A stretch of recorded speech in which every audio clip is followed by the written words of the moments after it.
There is a hidden reason why people are aging a lot faster than they should be, and this is really important. Unfortunately, a lot of people are not concerned about aging until they start to age. At any age, you need to know this. If we have too much iron, we do not live as long, and it's related to iron deficiency anemia. If most of us are deficient in iron and we get it in the diet, obviously that should improve it to some degree, right? On the flip side, we're accumulating more and more iron. There's an incredible paper by Professor Bruce Ames, I'm going to put it down below, which talks about some research that he did in identifying old tissue versus younger tissue as it relates to iron. Well, we have all sorts of amazing systems in the body to protect us against iron. Iron rusts out our organs. Side effects of excess iron: if you took something called hydrogen peroxide, you probably have it in your medicine chest. You take hydrogen peroxide and put it in an open wound and you see it bubbling up and it kills bacteria. Just think about adding hydrogen oxide to iron. It's going to be, severely reactive. That creates a lot of damage within your cells. The DNA of the cells, the membrane, the mitochondria. Now, I'm not drinking hydrogen peroxide, so how would that be a problem? Well, your body actually makes hydrogen peroxide. Not to mention, our immune system uses hydrogen peroxide to kill microbes. But if that system breaks down, all hell breaks loose.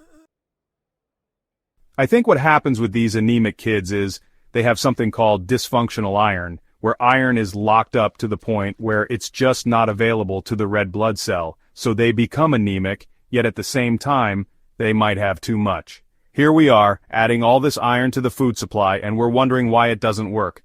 It may be even making things worse. Too much iron and disease, put you at risk for Alzheimer's, Parkinson's, cancer, heart disease, because iron can create a lot of oxidative stress. Too much oxidation without having the buffer, which is the antioxidant networks. You can get antioxidants from food and supplements, but your body actually makes antioxidants, and honestly, that's way more important than the antioxidants you get from food. A lot of people also have chronic infections. They get inflammation. And then, on top of everything, the fact that we're getting older and we're aging means that we're just naturally going to accumulate more iron. 70% of all your iron is stored in protein in your blood that helps you carry oxygen, which is the hemoglobin storage. You can pretty much look at that as a very large bowl. Okay, that stores iron. And then you have ferritin, which is like a teacup, about 10%. Ferritin is supposed to be inside your tissue where it can protect you against this free iron and control when it's released. When you see high levels of ferritin in the blood, what's happening is your body is recycling your red blood cells every 120 days, and it's creating new red blood cells. So, you have this incredibly efficient recycling system, it's recycling iron, and you have all these different mechanisms and proteins involved in transporting iron, protecting iron, because iron can be very reactive. And the other problem is, your body doesn't want to have too much free iron because, well, certain pathogens, microbes, can actually eat iron. Infections just love the iron, and they will steal iron for their fuel. Our bodies don't want that, so we tend to hold this iron and keep it in a safe place. And what can happen because of this dysfunctional iron is, your poor red blood cells can't get the iron, yet we have way too much iron in the tissue, and unfortunately iron increases the growth of cancer, and then there's also a lot of people that, when they donate blood, man, do they feel better? Well, that would be a perfect indication that you have too much iron. If you don't fix the underlying cause, you just gave a temporary solution. What is the underlying cause? There's some fascinating information that talks about copper. Copper. Copper is a very, very important trace mineral. If you have too much iron and not enough copper, this is a big problem. But before you start taking copper, I recommend you start to limit the amount of iron you're exposed to. I would never take any supplement with iron at all. This is in the flour products, it's in the grain products, it's in a lot of refined carbohydrates. So, what foods are high in copper? Shellfish, organ meats like beef liver. If you don't eat those foods, sunflower seeds do have a good amount of copper. Even dark chocolate has some copper. Just make sure you don't get the chocolate with a lot of sugar. How do we make sure our bodies are producing enough antioxidants to counter, some of this oxidative stress? So, to illustrate this, I want to explain a personal thing that happened to me recently. There's a very in-depth test that you can do on your body. It's called a metabolomic test. I was doing this test like very frequently, like once every 2 weeks. And what was really interesting about this, it kept showing high levels of oxidative stress. I'm like, that's weird. Upon looking at this deeper, I realized what it was. I was exercising like crazy, and exercise produces a tremendous amount of oxidative stress as well as hydrogen peroxide. What I personally needed to do to counter that is to build up my antioxidant reserve. And to do that, I needed more glutamine, which is an amino acid. You can get the most glutamine from red meat.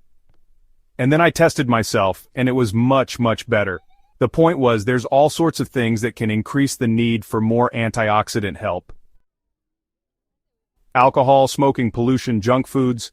When we think about antioxidants, I'm always thinking about like vitamin C and vitamin E, which are really important, and you should definitely get those in your diet. But with your own antioxidant networks, protein is probably the most important thing. This is why it's so important to consume enough protein as you get older. And honestly, this is one reason why I don't encourage people to be vegans, because it's very difficult to get the quality protein. I have a really good friend who is a foot surgeon, and she told me every time she does surgery, she notices the muscles just are not pink. They're not red, they're kind of gray. And that's probably anemia.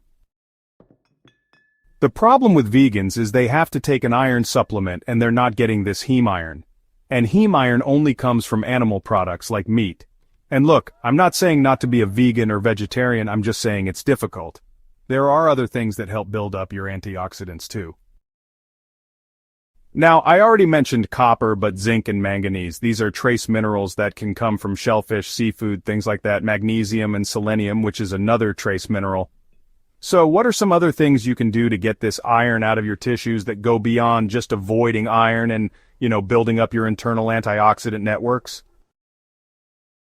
One is Coratin. And honestly, one of the best sources of Coratin is onions. Curcumin from turmeric is a good one too. Increasing your melatonin can be very, very therapeutic. One of the best sources of melatonin is infrared. Over 50% of the rays from the sun are actually infrared. Infrared increases melatonin, and melatonin can help you regulate iron. Also, anything with tannins like black tea would be great. But honestly, the most powerful chelator for iron is called lactoferrin. You can get it when you consume raw milk or raw milk cheese because it's in dairy. That can help you decrease iron in your cells. You can also get it as a supplement as well.